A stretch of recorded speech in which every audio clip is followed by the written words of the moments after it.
ವೇದಿಕೆಯಿರುವಂತ ಎಲ್ಲ ಶರಣರ ಪಾದಗಳಿಗೆ ನನ್ನ ಸಾಷ್ಟಾಂಗ ನಮಸ್ಕಾರವನ್ನ ಅರ್ಪಿಸಿ ಈ ಕ್ಷೇತ್ರದ ಜನಪ್ರಿಯ ಶಾಸಕರು, ನನ್ನ ಸಹೋದ್ಯೋಗಿಗಳು, ಆಪ್ತ ಮಿತ್ರ ಅಂತ ಶಿವಾನಂದ ಪಾಟೀಲ್ ರವರೇ, ನಮ್ಮ ಪಕ್ಷದ ಹಿರಿಯ ನಾಯಕರು, ನನ್ನ ಆತ್ಮೀಯ ಮಿತ್ರ ಅಂತ SR ಪಾಟೀಲ್ ರವರೇ,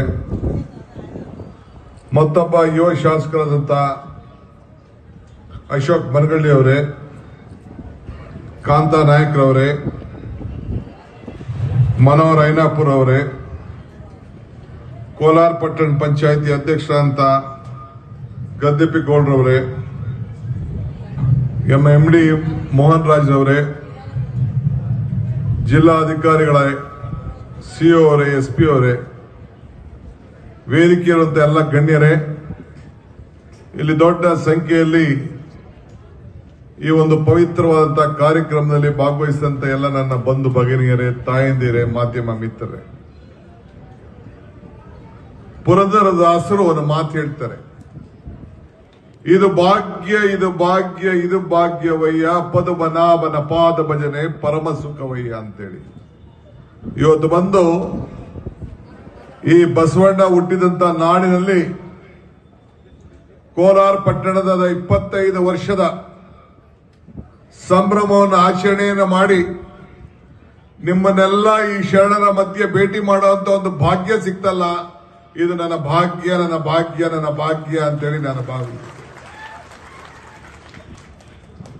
ಬುದ್ಧ ಹೇಳ್ತಾನೆ ಪ್ರೀತಿ ಮತ್ತು ಶಾಂತಿ ಅಂತ ಹೇಳಿ, ದುರ್ಯೋಧನ ಹೇಳ್ತಾನೆ ಹಠ ಮತ್ತು ಛಲ ಅಂತ ಹೇಳಿ, ಏಕಲವ್ಯ ಮತ್ತು ಅರ್ಜುನ ಹೇಳ್ತಾನೆ ನಮ್ಮದು ಗುರಿ ಅಂತ ಹೇಳಿ, ಧರ್ಮರಾಯ ಹೇಳ್ತಾನೆ ನಮ್ಮದು ಸುಧರ್ಮ ಅಂತ ಹೇಳಿ, ಕೃಷ್ಣ ಹೇಳ್ತಾನೆ ನನ್ನದು ತಂತ್ರ ಅಂತ ಹೇಳ್ತಾನೆ, ಭೀಷ್ಮ ಹೇಳ್ತಾನೆ ನನ್ನದು ಪ್ರತಿಜ್ಞೆ ಅಂತ ಹೇಳ್ತಾ ಇದ್ದಾನೆ, ಸಂತರು ಹೇಳ್ತಾರೆ ನಮ್ಮದು ಭಕ್ತಿ ಅಂತ ಹೇಳಿ, ಅಲೆಕ್ಸಾಂಡರ್ ಹೇಳ್ತಾರೆ ಯಾವಾಗಲೂ ನಮ್ಮದು ಯುದ್ಧ ಅಂತ ಹೇಳ್ತಾ ಇದ್ದಾರೆ, ಬಸವಣ್ಣವ್ರು ಹೇಳ್ತಾರೆ ನಮ್ಮದು ಸಮಾನತೆ, ಸರ್ವರಿಗೂ ಸಮಬಾಳು ಸಮಪಾಳು ಅಂತೇಳಿ ಬಸವಣ್ಣವರು ಹೇಳ್ತಾ ಇದ್ದಾರೆ. ಹಾಗೆ ಶ್ರೀಮಂತರು ಆಸ್ತಿ ಬಗ್ಗೆ ಯೋಚನೆ ಮಾಡ್ತಾರೆ, ಹಸಿದವನು ಹುಟ್ಟದ ಹೊಟ್ಟೆ ಹಸಿದವನು ಊಟದ ಬಗ್ಗೆ, ಉದ್ಯೋಗದ ಬಗ್ಗೆ ಯೋಚನೆ ಮಾಡ್ತಾನೆ. ಶಾಂತಿ, ಪ್ರೀತಿ, ಭಕ್ತಿ, ಸಮಾನತೆ, ಉದ್ಯೋಗ, ಅನ್ನ ನೀಡುವುದು ನಮ್ದೊಂದು ಪಕ್ಷ, ಕಾಂಗ್ರೆಸ್ ಪಕ್ಷ. ಇವತ್ತು ನಮ್ಮ ಶಿವಾನಂದ ಪಾಟೀಲ್ ರವರು ನೀವೆಲ್ಲ ಸೇರಿ ಅವ್ರನ್ನ ಸತತವಾಗಿ ಆಯ್ಕೆ ಮಾಡಿ ಈ ರಾಜ್ಯಕ್ಕೆ 136 ಜನ ಶಾಸಕರನ್ನ ಕೊಟ್ಟು ಒಂದು ಬಲಿಷ್ಠವಾದಂತಹ ಸರ್ಕಾರವನ್ನು ತಂದಿದ್ದೀರಿ. ಅದಕ್ಕೆ ಬಂದು ಈ ಬಸವಣ್ಣನ ನಾಡಿನಲ್ಲಿ ನಿಮ್ಮೆಲ್ಲರ ಪಾದಗಳಿಗೆ ನನ್ನ ಸಾಷ್ಟಾಂಗ ನಮಸ್ಕಾರಗಳನ್ನು ಅರ್ಪಿಸಲಿಕ್ಕೆ ನಾನು ಬಯಸ್ತಾ ಇದ್ದೇನೆ. ಅವರ ಚಿಂತನೆ, ನಾವೆಲ್ಲರೂ ಕೂಡ ಬಡತನದ ಮೇಲೆ ಯುದ್ಧ ಮಾಡ್ತಾ ಇದ್ದೇವೆ. ಬಡವರ ನೋವಿಗೆ, ಬದುಕಿಗೆ ನಾವು ಒಂದು ಪಾಲಾಗಬೇಕು ಅಂತ ಹೇಳಿ ಪ್ರಯತ್ನ ಮಾಡ್ತಾ ಇದ್ದೇವೆ. ಸರ್ವರಿಗೂ ಸಮಬಾಳು ಸಮಪಾಳು ಅಂತ ಹೇಳಿದಂತ ಬಸವಣ್ಣನವನ್ನ ಎಲ್ಲ ಕಾಲದಲ್ಲೂ ನಾವು ನೆನೆಸ್ಕೊಂಡು ಇಡೀ ರಾಜ್ಯ ಅವರನ್ನ ನಮ್ಮ ಸರ್ಕಾರ ಸಾಂಸ್ಕೃತಿಕ ನಾಯಕ ಅಂತೇಳಿ ನಾವು ಘೋಷಣೆಯನ್ನ ನಾವು ಮಾಡಿ, ಯಾವ ಪಕ್ಷದವರು ಅಂತ ಒಂದು ಬಲಿಷ್ಠವಾದಂತ ತೀರ್ಮಾನ ಮಾಡಲಿಲ್ಲ, ಯಾವ ಸರ್ಕಾರ ಕೂಡ ಮಾಡಲಿಲ್ಲ. ಆದರೆ ನಿಮ್ಮ ಭೂಮಿಯಿಂದ ಹುಟ್ಟಿದಂತ ಒಬ್ಬ ಧೀಮಂತ ಸಾಂಸ್ಕೃತಿಕ ನಾಯಕರನ್ನ ನೆನೆಸ್ಕೊಂಡು ನಾವು ಕೆಲಸವನ್ನು ನಾವು ಮಾಡ್ಕೊಂಡು ನಾವು ಹೋಗ್ತಾ ಇದ್ದೇವೆ. ನಿಮ್ಮೆಲ್ಲರ ಬದುಕು ಉದ್ಧಾರ ಮಾಡಬೇಕು ಅಂತ ಛಲ ನಿಮ್ಮ ಶಾಸಕರು, ನಮ್ಮ ಸ್ನೇಹಿತರಿಗೆ, ಈಗ ತಾನೇ ಮಾತಾಡಿದಂತ ನಮ್ಮ ಶಿವಾನಂದ ಪಾಟೀಲ್ರಿಗಿದೆ. ಇವತ್ತು ಬಸವಣ್ಣವರ ಹುಟ್ಟಿದ ಭೂಮಿಲಿ ನಮ್ಮ SR ಪಾಟೀಲ್ ಅವರು ಕೂಡ ಅನೇಕ ವಿಚಾರಗಳನ್ನ ತಮ್ಮ ಮುಂದೆ ಇಟ್ಟರು. ಈ ಊರಿನ ಜನ ಸದಾ ಆನಂದವಾಗಿರಬೇಕು, ಈ ಕ್ಷೇತ್ರದ ಜನತಾ ಅಂತೇಳಿ ನಿಮ್ಮ ಶಿವಾನಂದ ಪಾಟೀಲ್ ಅವರು ಪ್ರಯತ್ನವನ್ನ ಮಾಡ್ತಾ ಇದ್ದಾರೆ. ಯಾವಾಗ ನನ್ನನ್ನು ಭೇಟಿ ಮಾಡಲು ಕೂಡ ಈ ಕ್ಷೇತ್ರದ ಜನರ ಅಭಿವೃದ್ಧಿ ಬಗ್ಗೆ ಈಗ ತಾನೇ ಮಾತನಾಡಿದಂತ ನಮ್ಮ ಶ್ರೀಗಳು ನನ್ನ ಆರಾಧ ದೈವ ವೀರ್ ಗಂಗಾಧರೇಶ್ವರ ಅವರು ಹೇಳಿದ್ರು, ಮಾನವ ಧರ್ಮಕ್ಕೆ ಜಯವಾಗಲಿ, ಧರ್ಮದಿಂದಲೇ ವಿಶ್ವಕ್ಕೆ ಶಾಂತಿ ಅಂತ ಹೇಳಿ ಅವರನ್ನ ಇವತ್ತು ಅವರು ನೆನೆಸ್ಕೊಂಡ್ರು.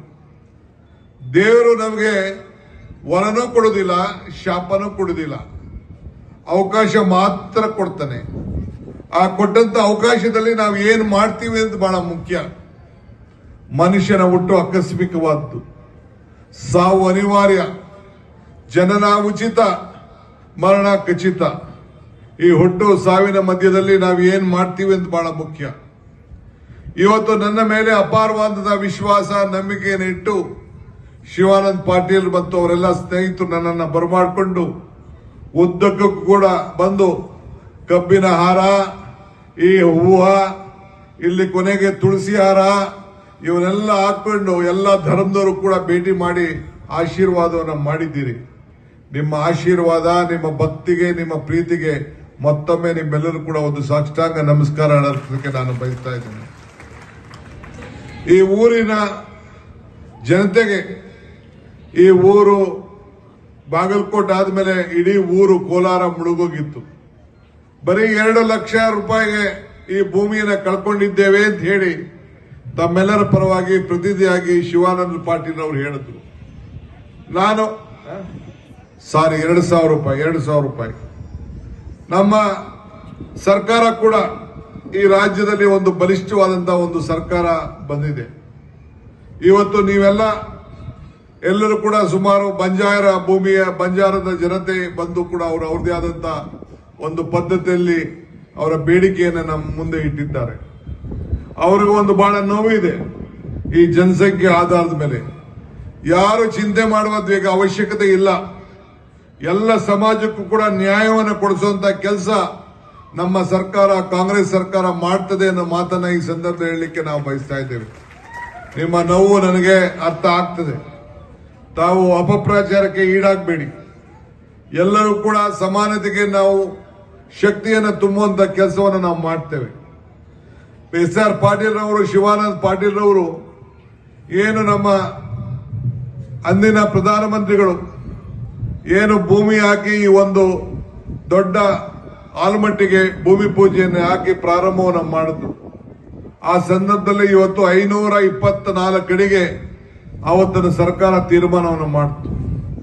ಇದ್ರ ಬಗ್ಗೆ ಆಗಬೇಕು ಅಂತ ಹೇಳಿ ನಮ್ಮ ಸರ್ಕಾರ ಸಂಕಲ್ಪವನ್ನು ಮಾಡಿದೆ. ಈಗಾಗಲೇ ನಾವು ನಮ್ಮೆಲ್ಲ ಶಾಸಕರನ್ನ ಕರೆಸಿ ಚರ್ಚೆಯನ್ನು ನಾವು ಮಾಡಿದ್ದೇವೆ. ಈಗಾಗಲೇ ಅಕ್ವಿಷನ್ ಮುಂದುವರಿಸಬೇಕು ಅಂತ ಹೇಳಿ ಹೊರಟಿದ್ದೇವೆ. ಮೊನ್ನೆ ತಾನೇ ನಾನು, ಮುಖ್ಯಮಂತ್ರಿಗಳು ಅದೆಲ್ಲ ಕೆಲವು ಹೋಗಿ ಕೇಂದ್ರದ ಮಂತ್ರಿಗಳನ್ನ ಭೇಟಿ ಮಾಡಿ ಇಲ್ಲಿನ 524ಗೆ ನೋಟಿಫಿಕೇಶನ್ ಆಗಬೇಕು ಅಂತ ಹೇಳಿ ಒತ್ತಡವನ್ನು ನಾವು ತಂದು ಒಂದು ಮೀಟಿಂಗ್ ಅನ್ನು ಕೂಡ ಕರೆದಿದ್ರು. ಆದರೆ ಆಂಧ್ರ ಮುಖ್ಯಮಂತ್ರಿಗಳು ಮತ್ತು ಕೆಲವರು ಬರದೇ ಹೋದ ಕಾರಣ ಹಠಾತ್ಗೆ ಅದನ್ನ ಮುಂದೂಡುವಂತ ಕೆಲಸ ಇವತ್ತು ನಡೆದಿದೆ. ಆದರೆ ಚಿಂತೆ ಮಾಡಬೇಕಾಗಿಲ್ಲ. ನಮ್ಮ ಸಂಕಲ್ಪ ನಿಮ್ಮೆಲ್ಲರ ಬದುಕು, ನೀವೆಲ್ಲ ನಿಮ್ಮ ಬದುಕೆ ನಮ್ಮ ಸರ್ಕಾರದ ಒಂದು ದೊಡ್ಡ ಆಶ್ರಯ. ಇವತ್ತು ಕರ್ನಾಟಕ ಸರ್ಕಾರ ನಿಮ್ಮೆಲ್ಲರೂ ಕೂಡ ನೀವೇನು ಒಂದು ನಿಮ್ಮ ಭೂಮಿಯನ್ನ ಹಸಿರು ಮಾಡಿಕೊಂಡು ತಾವೆಲ್ಲ ಎಲ್ಲ ರೈತನ ಬದುಕಿಗೆ ಒಂದು ಉತ್ತಮವಾದಂತಹ ಒಂದು ಜೀವನವನ್ನು ಕಟ್ಟಬೇಕು ಅಂತ ಹೇಳಿ ಹೊರಟಿದ್ದೀರಿ. ನಮ್ಗೆ ಅರಿವಿದೆ, ರೈತನಿಗೆ ಸಂಬಳ ಇಲ್ಲ, ರೈತನಿಗೆ ಪ್ರಮೋಷನ್ ಇಲ್ಲ, ಈ ರೈತನಿಗೆ ಲಂಚ ಇಲ್ಲ, ಈ ರೈತನಿಗೆ ರಿಟೈರ್ಮೆಂಟ್ ಇಲ್ಲ. ಈ ರೈತನಿಗೆ ಸಹಾಯ ಮಾಡಬೇಕು. ಬೆಂಗಳೂರಿಂದ ಬಹಳ ದೂರ ಇದ್ದೀರಿ ಅಂತೇಳಿ ತಾವು ಚಿಂತೆ ಮಾಡೋದು ಅವಶ್ಯಕತೆ ಇಲ್ಲ. ತಾವು ಎಲ್ಲದಕ್ಕೂ ಕೂಡ ಈ ರೈತನ ಬದುಕಿನಲ್ಲಿ ಇದೊಂದು ಸಕ್ಕರೆಯ ನಾಡು, ಮಂಡ್ಯನ ಹೆಸರು ಹೊರಟೋಯ್ತು. ಈಗ ನೀವು ಬಾಗಲಕೋಟೆ, ಬೆಳಗಾವಿ ಮತ್ತು ಈ ಬಿಜಾಪುರ ಜನ ಸಕ್ಕರೆಯ ನಾಡಿನ ಪ್ರದೇಶ ಅಂತ ಹೇಳಿ ಇದನ್ನ ಹೆಸರನ್ನ ಪಡ್ಕೊಂಡಿದ್ದೀರಿ. ಅದರಲ್ಲಿ ಯಾವ ತರದ ಅನುಮಾನ ಕೂಡ ಇವತ್ತು ಇಲ್ಲ. ಇಷ್ಟು ದೊಡ್ಡ ಫ್ಯಾಕ್ಟರಿಗಳು ಇವತ್ತು ಇಲ್ಲಿ, ಕಾರ್ಖಾನೆಗಳು ಇವತ್ತು ಬರ್ತಾ ಇದೆ, ಉದ್ಯೋಗಗಳು ಸೃಷ್ಟಿಯಾಗ್ತಾ ಇದೆ, ರೈತನ ಬದುಕು ಕೂಡ ಅನುಕೂಲ ಆಗ್ತಾ ಇದೆ. ನಮ್ಮ ಸರ್ಕಾರ ಬರಕ್ಕಿನ ಮುಂಚಿತವಾಗಿ ಬಿಜೆಪಿ ಸರ್ಕಾರ ಈ ರಾಜ್ಯದಲ್ಲಿ ಇತ್ತು. ಅನೇಕ ಸಮಸ್ಯೆಗಳಿಂದ ತಾವೆಲ್ಲ ನರಳ್ತಾ ಇದ್ರಿ, ಬೆಲೆ ಏರಿಕೆಯಿಂದ ತತ್ತರಿಸ್ತಾ ಇದ್ರಿ. ನಿಮ್ಗೆ ಸಹಾಯ ಮಾಡಬೇಕು ಅಂತ ತೀರ್ಮಾನ ಮಾಡ್ತು. ಇವತ್ತು ವಿರೋಧ ಪಕ್ಷವರು ಟೀಕೆ ಮಾಡ್ತಾ ಇದ್ದಾರೆ, ಅಭಿವೃದ್ಧಿ ಇಲ್ಲ ಅಂತ ಹೇಳಿ. ನಾವು ನಿಮ್ಮ ಎಲ್ಲ ಬದುಕನ್ನ ನಾವು ಹಸನು ಮಾಡಬೇಕು ಅಂತೇಳಿ ನೀವು ಭಾವನೆ ಮೇಲೆ ರಾಜಕಾರಣ ಮಾಡಬಾರ್ದು, ಬದುಕಿನ ಮೇಲೆ ರಾಜಕಾರಣ ಮಾಡಬೇಕು ಅಂತೇಳಿ 5 ಗ್ಯಾರಂಟಿಗಳಿಗೆ ಮಾತು ಕೊಟ್ಟು ನಾನು ಸಿದ್ದರಾಮಯ್ಯನವರು ಚೆಕ್ಗೆ ಸೈನ್ ಹಾಕಿ ನಿಮ್ಮ ಮನೆ ಬಾಗಿಲು ಕಳಿಸ್ತೋ. ಎಲ್ಲ ನನ್ನ ತಾಯಂದಿರೆಲ್ಲ ಇಲ್ಲಿದ್ದೀರಿ. ಪ್ರತಿ ತಿಂಗಳಿಗೆ 2,000 ರೂಪಾಯಿ ಕೊಡ್ತೀವಿ ಅಂತೇಳಿ ಮಾತು ಕೊಟ್ಟು 1 ತಿಂಗಳು ಹೆಚ್ಚು ಕಮ್ಮಿ ಆಗ್ತಾ ಇರ್ಬೋದು, ಆದ್ರೆ ನಾವು 2,000 ರೂಪಾಯಿನ ಕೊಟ್ಟು ಇವತ್ತು ಪ್ರತಿಯೊಂದು ಕುಟುಂಬಕ್ಕೂ ಕೂಡ ಉಚಿತವಾಗಿ 200 ಯೂನಿಟ್ ವರೆಗೂ ಕೂಡ ಉಚಿತವಾಗಿ ಕರೆಂಟ್ ಕೊಟ್ಟು ಎಲ್ಲ ನನ್ನ ತಾಯಂದಿರು ಉಚಿತವಾಗಿ ಬಸ್ನಲ್ಲಿ ಪ್ರಯಾಣ ಮಾಡಲಿಕ್ಕೆ ಅವಕಾಶವನ್ನು ಮಾಡಿಕೊಟ್ಟು 10 ಕೆಜಿ ಅಕ್ಕಿಯನ್ನು ಕೊಟ್ಟು ಉದ್ಯೋಗ ಇಲ್ಲದೆ ಹೋದವರಿಗೆ 3,000 ರೂಪಾಯಿ ಕೊಟ್ಟ ಮಾತನ್ನ ಉಳಿಸ್ಕೊಂಡಿದ್ದೇವೆ. ಅದು ಯಾರ ಶಕ್ತಿ? ನುಡಿದಂತೆ ನಡೆದಂತ ಬಸವಣ್ಣನ ಶಕ್ತಿ, ಬಸವಣ್ಣನ ಮಾರ್ಗದರ್ಶನ. ನೀವೇ ಕಾರಣಕರ್ತರು ಇದಕ್ಕೆ ಅಂತ ಹೇಳಲಿಕ್ಕೆ ನನಗೆ ಬಹಳ ಸಂತೋಷ ಆಗ್ತದೆ. ತಾಯಿಂದಿರೆ 2,000 ರೂಪಾಯಿ ಬರ್ತಾ ಇದೆಯಾ ಇಲ್ಲೋ? ಕೈ ಎತ್ತಿ ನೋಡೋಣ. ಬರ್ತಾ ಇದ್ದವರು ಎಲ್ಲ ನನ್ನ ಅಣ್ಣ ತಮ್ಮಂದಿರು, ನೀವೇ 200 ಯೂನಿಟ್ ವರೆಗೂ ಉಚಿತವಾಗಿ ಕರೆಂಟು ಫ್ರೀಯಾಗಿ ಬರ್ತಾ ಇದೆಯೋ ಇಲ್ಲೋ? ಏನ್ ಬರೀ ಅರ್ಧ ಜನ ಎತ್ತಾ ಇದೆ? ಹಂಗಾರೆ ನೀವೆಲ್ಲ ಸಾವುಕಾರ ಇದ್ದೀರಾ ಅಲ್ಲಿ? 200 ಯೂನಿಟ್ ವರೆಗೂ ಉಚಿತವಾಗಿ ಯಾರ್ಯಾರು ಕಟ್ತಾ ಇದ್ದೀರಿ ಕೈ ಎತ್ತಿ ನೋಡೋಣ. ಬಹಳ ಸಂತೋಷ. 10 ಕೆಜಿ ಅಕ್ಕಿ ಹಂಗಾರೆ ನೀವು ಯಾರನ್ನ ಅನ್ನ ಊಟ ಮಾಡ್ತಾ ಇಲ್ಲ? ಓಕೆ, ಆಯ್ತು. ಬಸ್ನಲ್ಲೂ ಫ್ರೀಯಾಗಿ ಮಾಡ್ತಾ ಇದ್ದಾರ ಬಸ್ಸಲ್ಲೂ ಆಯ್ತು. ನಂಗೆ ಬಹಳ ಸಂತೋಷ ಆಗ್ತದೆ. ಇವತ್ತು ಈ ಭಾಗದ ಅಭಿವೃದ್ಧಿಗೆ ಅನೇಕ ಕಾರ್ಯಕ್ರಮಗಳನ್ನು ರೂಪಿಸಿದ್ದೇವೆ. ಕಲ್ಯಾಣ ಕರ್ನಾಟಕ ನಿಮ್ಮ ಪಕ್ಕದಲ್ಲೇ ಇದೆ, ಬಿಜಾಪುರ ಪಕ್ಕದಲ್ಲೇ ಇದೆ, ಗುಲ್ಬರ್ಗ, ರಾಯಚೂರು, ಬೀದರ್, ಈ ಭಾಗ ಬಳ್ಳಾರಿ ಎಲ್ಲ ವರ್ಷಕ್ಕೆ 5,000 ಕೋಟಿ ರೂಪಾಯಿ ಮೀಸಲಾಗಿಟ್ಟಿದ್ದೇವೆ. ಬೀದರ್ಗೆ ಮೊನ್ನೆ ತಾನೇ ಹೋಗಿದ್ದು 2,025 ಕೋಟಿ ರೂಪಾಯಿ ಅಭಿವೃದ್ಧಿ ಕೆಲಸವನ್ನು ನಾವು ಮಾಡಿದ್ದೇವೆ. ಇವತ್ತು ಇಲ್ಲಿ ಕೋಲಾರಕ್ಕೆ ಬಂದಿದ್ದೆ ನಾನು. ನಮ್ಮ 524ಗೆ ಏರಿಸಬೇಕು ಅಂತೇಳಿ ಈಗಾಗಲೇ ಒತ್ತಡ ಇದೆ. ನಮ್ಮ ಸರ್ಕಾರದಕ್ಕೆ ಬದ್ಧವಾಗಿದೆ. ಅದಕ್ಕೋಸ್ಕರ ನೋಟಿಫಿಕೇಶನ್ ಮಾಡಿಸ್ಲಿಕ್ಕೆ ಹೊರಟಿದ್ದೇನೆ. ಒಂದು ಸಣ್ಣ ಸಲಹೆಯನ್ನ ನಮ್ಮ ಶಿವಾನಂದ ಪಾಟೀಲ್ ಕೊಟ್ಟಿದ್ದಾರೆ, 1 ಅಡಿ 2 ಅಡಿ ಏರಿಸಬೇಕು ಅಂತೇಳಿ. ನಾನು ಕೂಡಲೇ ನಮ್ಮ ಅಧಿಕಾರಿಗಳ ಹತ್ರ ಕರೆಸಿ ಅದನ್ನು ಯಾವ ರೀತಿ ಮಾಡಬೇಕು, ಈಗಾಗಲೇ ನಾವು ಎಲ್ಲ ಜಮೀನನ್ನ ಅಕ್ವಿಷನ್ ಪ್ರಾರಂಭ ಮಾಡಬೇಕು ಅಂತ ಹೇಳಿ ಈಗಾಗಲೇ ತೀರ್ಮಾನವನ್ನು ನಾವು ಮಾಡಿದ್ದೇವೆ. ಸೊ ಹಂಗೆ ಇವತ್ತು ಎತ್ತಿನಹೊಳೆ ಯೋಜನೆ ಕೂಡ ಈ ಒಂದು ನಮ್ಮ ಕೋಲಾರ, ಚಿಕ್ಕಬಳ್ಳಾಪುರ ಅದಕ್ಕೂ ಕೂಡ ನೀರನ್ನು ತರಿಸಬೇಕು ಅಂತ ಹೇಳಿ ಹಿಂದೆ ನಾವು ಬೇಕಾದಷ್ಟು ಕಾರ್ಯಕ್ರಮ ನಾವು ಮಾಡಿದ್ದು. ಹಂಗೆ ವಿಶೇಷವಾಗಿ ನಿಮ್ಮ ಭಾಗದ ರೈತರ ಬದುಕಿಗೆ ನಾನು ಈ ನೀರಾವರಿ ಇಲಾಖೆಯನ್ನ ಇದೇನು ಬಹಳ ಜನ ತಗೋಬೇಕು ಅಂತ ಆಸೆ ಇಟ್ಟಿದ್ರು.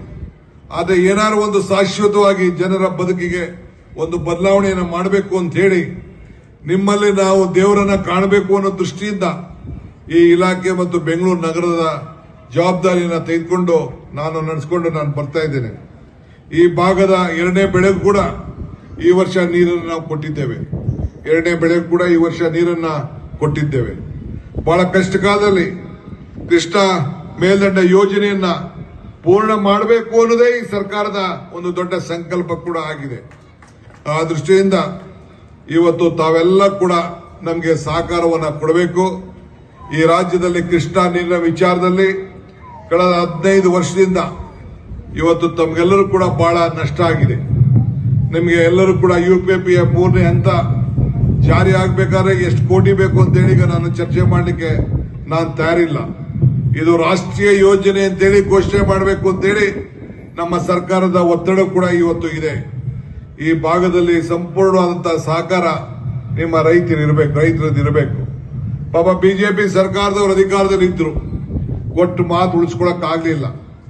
ಇವತ್ತು ಭದ್ರಾ ಯೋಜನೆ ಏನಲ್ಲಿ ಇದೆ ಇಲ್ಲ, 5,200 ಕೋಟಿ ರೂಪಾಯಿ ಕೊಡ್ತೀವಿ ಅಂತ ಹೇಳಿ ಮಾತು ಕೊಟ್ಟಿದ್ರು ಬಜೆಟ್ ನಲ್ಲಿ. ಆ ಮಾತನ್ನ ಉಳಿಸ್ಕೊಳಕ್ ಆಗ್ಲಿಲ್ಲ. ಯಾವ ತರದಲ್ಲೂ ನೀರಾವರಿ ಯೋಜನೆಗಳಿಗೆ ಸಹಾಯ ಆಗ್ತಾ ಇಲ್ಲ. ಆದ್ರೂ ಒತ್ತಡವನ್ನು ನಾವು ಮಾಡ್ಕೊಂಡು ನಾವು ಬರ್ತಾ ಇದ್ದೇವೆ.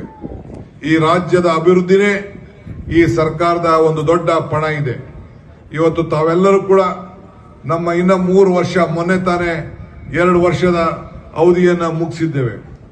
ಎಲ್ಲ ಬಂಜಾರ ಭೂಮಿಗಳಿಗೆ, ತಾಂಡಗಳಿಗೆ, ಗೋಲ್ರಟ್ಟಿಗಳಿಗೆ 1 ಕೋಟಿಗೂ ಹೆಚ್ಚು ಜಮೀನಿಗೆ ಆಧಾರವನ್ನು ಕೊಟ್ಟು 6ನೇ ಗ್ಯಾರಂಟಿಯನ್ನ ಭೂಮಿಯನ್ನ ಕೊಟ್ಟು ಇವತ್ತು ನಿಮ್ಮೆಲ್ಲರೂ ಕೂಡ ನಮ್ಮ ಅಧಿಕಾರಿಗಳು ಮತ್ತು ನಮ್ಮ ಗ್ಯಾರಂಟಿ ಯೋಜನೆಯ ಎಲ್ಲ ಸದಸ್ಯರಿಗೊಂದು ಮನೆ ಬಾಗಿಲುಗಳಿಗೆ ನಿಮ್ಮೆಲ್ಲರ ಆಸ್ತಿಯ ಪಟ್ಟಿಯನ್ನ ಕೊಡುವಂತದ್ದು, ತಹಶೀಲ್ದಾರೇ ನೇರವಾಗಿ ಬಂದು ಪ್ರತಿಯೊಬ್ಬರಿಗೂ ಕೂಡ ರಿಜಿಸ್ಟ್ರೇಷನ್ ಮಾಡಂತ ಕೆಲಸ ಒಂದು ಐತಿಹಾಸಿಕ ತೀರ್ಮಾನವನ್ನ ಮೊನ್ನೆ 2 ವರ್ಷದ ಸಂಭ್ರಮದಲ್ಲಿ ನಾವು ಆಚರಣೆ ಮಾಡಿ ಜನರ ಬದುಕಿಗೆ ಬದಲಾವಣೆಯನ್ನು ನಾವು ಮಾಡ್ಕೊಂಡು ಬರ್ತಾ ಇದ್ದೇವೆ.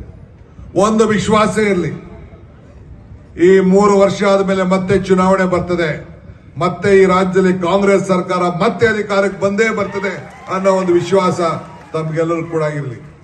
ಯಾರಿಗೂ ಚಿಂತೆ ಮಾಡೋದು ಬೇಡ. ಇದು ಬಸವಣ್ಣನ ನಾಡಿನಲ್ಲಿ ನಾನು ಈ ಮಾತನ್ನ ಹೇಳ್ತಾ ಇದ್ದೇನೆ. ಶಿವಾನಂದ ಪಾಟೀಲ್ ಅವರ ನೇತೃತ್ವದಲ್ಲಿ ಅವರು ವಹಿಸಿಕೊಂಡಂತ ಎಲ್ಲ ಇಲಾಖೆ ಬಹಳ ಉತ್ತಮವಾಗಿ ಕೆಲಸವನ್ನ ಮಾಡ್ತಾ ಇದ್ದಾರೆ. ಕಬ್ಬಿನ ಇರ್ಬೋದು, APMC ಇರ್ಬೋದು, ಯಾವುದೇ ಇಲಾಖೆಯನ್ನ ಜವಾಬ್ದಾರಿ ತೆಗೆದುಕೊಂಡ ಮೇಲೆ ಬಹಳ ಉತ್ತಮವಾಗಿ ಮಾಡ್ತಾ ಇದ್ದಾರೆ. ಅವರು ಜವಾಬ್ದಾರಿ ತೆಗೆದುಕೊಂಡಂತ ಹಾವೇರಿ ಜಿಲ್ಲೆಯಲ್ಲಿ ಒಂದು ಬೈ ಎಲೆಕ್ಷನ್ ಇತ್ತು. ನಮ್ಮ ಬೊಮ್ಮಾಯಿ ಅವರ ಸುಪುತ್ರ ನಿಂತಿದ್ರು. ಬೊಮ್ಮಾಯಿ ರಾಜೀನಾಮೆ ಕೊಟ್ರು. ಅವರ ಮುಖಂಡತ್ವದಲ್ಲಿ ಒಬ್ಬ ಶಾಸಕರನ್ನ ಗೆಲ್ಲಿಸಿ ಇತಿಹಾಸವನ್ನ ಸೃಷ್ಟಿ ಮಾಡಿದ್ದಾರೆ ಅಂತ ಹೇಳಲಿಕ್ಕೆ ಒಬ್ಬ ಅಲ್ಪಸಂಖ್ಯಾತರ ಶಾಸಕರನ್ನ ಗೆಲ್ಲಿಸಿ ಅವರ ಮಾತಂತೆ ನಾವು ಶಾಸಕರನ್ನ ಆಯ್ಕೆ ಮಾಡಿದ್ರು. ಅವ್ರನ್ನ ಗೆಲ್ಲಿಸಿ ನಮ್ಮ ರಾಜ್ಯಕ್ಕೆ ಒಂದು ದೊಡ್ಡ ಶಕ್ತಿಯನ್ನ ಕೊಟ್ಟಿದ್ದಾರೆ. ಸೊ ಹಂಗೆ ಅವರ ನೇತೃತ್ವದಲ್ಲಿ ಈ ಕ್ಷೇತ್ರದಲ್ಲೂ ಅನೇಕ ಕೆಲಸಗಳು ಇವತ್ತು ನಡ್ಕೊಂಡು ಬರ್ತಾ ಇದೆ. ಬಂಧುಗಳೇ, ಈ ದೇಶಕ್ಕೆ ತಾವು ಕೊಟ್ಟಂತದ್ದು ಒಂದು ದೊಡ್ಡ ಶಕ್ತಿ. 136 ಜನ ಕೊಟ್ಟಿದ್ದೀರಿ. ಈ ಅವರ ಸುಪುತ್ರಿ ಚುನಾವಣೆಯಲ್ಲಿ ಗೆಲ್ಲಬೇಕಾಗಿತ್ತು, ಇಲ್ಲಿ ಪಾರ್ಲಿಮೆಂಟ್ ಗೆಲ್ಲಬೇಕಾಯ್ತು. ಈ ಪಾರ್ಲಿಮೆಂಟ್ ಮೆಂಬರ್ ಬಗ್ಗೆ ನಾ ಏನು ಮಾತಾಡಂಗಿಲ್ಲ. ಅದು ಯಾಕೆ ವೋಟ್ ಆಗ್ತಾ ಇದ್ದೀರೋ ಗೊತ್ತಾಗ್ತಾ ಇಲ್ಲ. ಆದ್ರೂ ಚಿಂತೆ ಇಲ್ಲ. ನಮ್ಮ ಜೀವನದಲ್ಲಿ ನಾವು ಅನೇಕ ಸಾಧನೆಗಳನ್ನ ಈ ಸಂದರ್ಭದಲ್ಲಿ ನಾವು ಮಾಡಬೇಕಾಗಿದೆ. ಏನೇ ಸಾಧನೆ ಮಾಡಬೇಕಾದ್ರೆ ನಿಮ್ಮೆಲ್ಲರ ಆಶ್ರಯ ಬಹಳ ಮುಖ್ಯ. ಉತ್ತಮವಾದಂತ ಜೀವನ ಶ್ರಮವಿಲ್ಲದೆ ದೊರೆಯುವುದಿಲ್ಲ. ನಾವು ಶ್ರಮದಿಂದ ಮಾತ್ರ ಏನಾದ್ರು ಸಾಧನೆ ಮಾಡ್ಲಿಕ್ಕೆ ಸಾಧ್ಯ. ಗುರು ಹಿರಿಯರು, ಸಂತರು ಎಲ್ಲ ಕೂಡ ವೇದಿಕೆಯಲ್ಲಿದ್ದಾರೆ. ಅವರೆಲ್ಲ ಆಶೀರ್ವಾದ ಮಾಡಲಿಕ್ಕೆ ಬಂದಿದ್ದಾರೆ. ಇವತ್ತು ಅವರೆಲ್ಲರೂ ಕೂಡ ಜಾತಿ ಧರ್ಮ ಯಾವುದೂ ಕೂಡ ಇಲ್ಲ. ಎಲ್ಲರೂ ಕೂಡ ಒಟ್ಟಿಗೆ ತೆಗೆದುಕೊಂಡು ಹೋಗುವಂತ ಕೆಲಸ ಮಾಡ್ತಾ ಇದೀವಿ. ಬಸವಣ್ಣವರು ಹೇಳಿದ್ದಾರೆ, ಧರ್ಮ ಯಾವುದಾದರೂ ಒಂದೇ, ಧರ್ಮ ಯಾವುದಾದರೂ ಒಂದೇ. ಇವತ್ತು ನಾವೆಲ್ಲ ಒಗ್ಗಟ್ಟಿನಿಂದ ಎಲ್ಲ ಜಾತಿಯವ್ರನ್ನ ಒಟ್ಟಿಗೆ ತೆಗೆದುಕೊಂಡು ಹೋಗುವಂತ ಕೆಲಸವನ್ನ ಈ ಸಂದರ್ಭದಲ್ಲಿ ಕಾಂಗ್ರೆಸ್ ಪಕ್ಷ ಮಾಡ್ಕೊಂಡು ಹೋಗ್ತಾ ಇದೆ. ಈ ದೇಶದಲ್ಲಿ ಐಕ್ಯತೆ, ಸಮಗ್ರತೆ ಮತ್ತು ಶಾಂತಿ. ಮೊನ್ನೆ ತಾನೇ ನಾವು ಯುದ್ಧವನ್ನ ಈ ದೇಶದ ರಕ್ಷಣೆಗೋಸ್ಕರ ಹೋರಾಟವನ್ನ ನಾವು ಮಾಡ್ಕೊಂಡು ಬಂದಿದ್ದೇವೆ. ಪಕ್ಷಾತೀತವಾಗಿ ಬೆಂಬಲವನ್ನು ಕೊಟ್ಟಿದ್ದೇವೆ. ಅನೇಕರು ಈ ದೇಶಕ್ಕೋಸ್ಕರ ತ್ಯಾಗವನ್ನು ಕೂಡ ಇವತ್ತು ಮಾಡಿದ್ದಾರೆ. ಅದಕ್ಕೆ ನಾನು ಹೇಳುದು, ಧರ್ಮ ಯಾವುದಾದರೂ ತತ್ವ ಒಂದೇ, ನಾಮ ನೂರಾದರೂ ದೈವ ಒಂದೇ, ಪೂಜೆ ಯಾವುದಾದರೂ ಭಕ್ತಿ ಒಂದೇ, ಕರ್ಮ ಹಲವಾದರೂ ನಿಷ್ಠೆ ಒಂದೇ, ದೇವನೊಬ್ಬ ನಾಮ ಹಲವು. ಇದರಲ್ಲಿ ನಾವೆಲ್ಲ ನಂಬಿಕೆಯನ್ನ ಇಟ್ಕೊಂಡು ನಾವೆಲ್ಲ ಕೆಲಸವನ್ನು ಮಾಡ್ಕೊಂಡು ಬರ್ತಾ ಇದ್ದೇವೆ. ಆದ್ರಿಂದ ಇವತ್ತು ನಾನು ನಿಮ್ಗೆ ಹೇಳೋದಿಷ್ಟೇ, ಇವತ್ತು ಕೋಲಾರಕ್ಕೆ ಬಂದಿದ್ದೇನೆ. ನಮ್ಮ ಶಿವಾನಂದ ಪಾಟೀಲ್ ರವರ ಬೇಡಿಕೆ ಇದೆ, ಈ ಭಾಗ ಅಭಿವೃದ್ಧಿ ಆಗಬೇಕು ಅಂತ ಹೇಳಿ. ನಾನು ಇವತ್ತು ಇಲ್ಲಿಗೆ ಬಂದಂತ ಪ್ರಯುಕ್ತ ಬೇರೆ ಅನೇಕ ಅವರ ಹೇಳಿದಂತ ಅನೇಕ ಅಭಿವೃದ್ಧಿ ಕೆಲಸ ಮಾಡೋದು ಬೇರೆ, ಆದ್ರೆ ಇಲ್ಲಿಗೆ ಬಂದಿದ್ದೇನೆ. ಈ ಕೋಲಾರ ಪಟ್ಟಣಕ್ಕೆ ವಿಶೇಷವಾಗಿ 50 ಕೋಟಿ ರೂಪಾಯಿ ಅಭಿವೃದ್ಧಿ ಕೆಲಸಕ್ಕೆ ನೀಡ್ತೇನೆ ಅನ್ನೋ ಮಾತನ್ನ, ವಾಕ್ಯವನ್ನ ಇವತ್ತು ಕೊಟ್ಟು ನಾನು ಮುಂದಕ್ಕೆ ಪ್ರವಾಸವನ್ನು ನಾನು ಮಾಡ್ತೇನೆ. ಮುಂದಿನ ದಿನದಲ್ಲಿ ಬರೀ ಕೋಲಾರಕ್ಕೆ ಮಾತ್ರ ಈ ಹಣ, ಬೇಕಿದ್ದು ಬೇರೆ ಬಿಡಿ. ಅವ್ರು ಏನ್ ಹೇಳ್ತಾರೆ, ನಮ್ಮ ಶಿವಾನಂದ ಪಾಟೀಲ್ರು ಬಹಳ ಆತ್ಮೀಯರಿದ್ದಾರೆ. ಅವ್ರನ್ನ ಬೆಳೆಸ್ತಾ ಇದ್ದೀರಿ, ಸಾಕ್ತಾ ಇದ್ದೀರಿ, ನಿಮ್ಮ ಮಗನಂತೆ ನೋಡ್ತಾ ಇದ್ದೀರಿ. ನಮ್ಮ ಪಕ್ಷಕ್ಕೆ ಬೇಕಾದಷ್ಟು ಶಕ್ತಿ ಕೊಟ್ಟಿದ್ದಾರೆ. ನಮ್ಮ ಈ ನಮ್ಮ ಮನಗೋಳಿಯವರು, ಅವರು ಕೂಡ ದೊಡ್ಡ ಹೋರಾಟವನ್ನು ಮಾಡಿಕೊಂಡು 2ನೇ ಬಾರಿಗೆ ಅವ್ರ ತಂದೆ ನನ್ನ ಆತ್ಮೀಯರಿದ್ರು. ಅವರು ಕೂಡ ವಿಧಾನಸಭೆಗೆ ಶಿವಾನಂದ ಪಾಟೀಲ್ ಅವರ ಒತ್ತಡದ ಮೇಲೆ ನಾವು ಅವ್ರಿಗೆ ಟಿಕೆಟ್ ಕೊಟ್ಟು ಅವರು ಕೂಡ ಇವತ್ತು ಗೆದ್ದು ಬಂದು ನಮಗೊಂದು ಶಕ್ತಿಯಾಗಿ ನಿಂತಿದ್ದಾರೆ. ನಮ್ಮ SR ಪಾಟೀಲ್ ಅವರು ಇದ್ದಾರೆ, ಒಬ್ಬ ಹಿರಿಯ ನಾಯಕರು.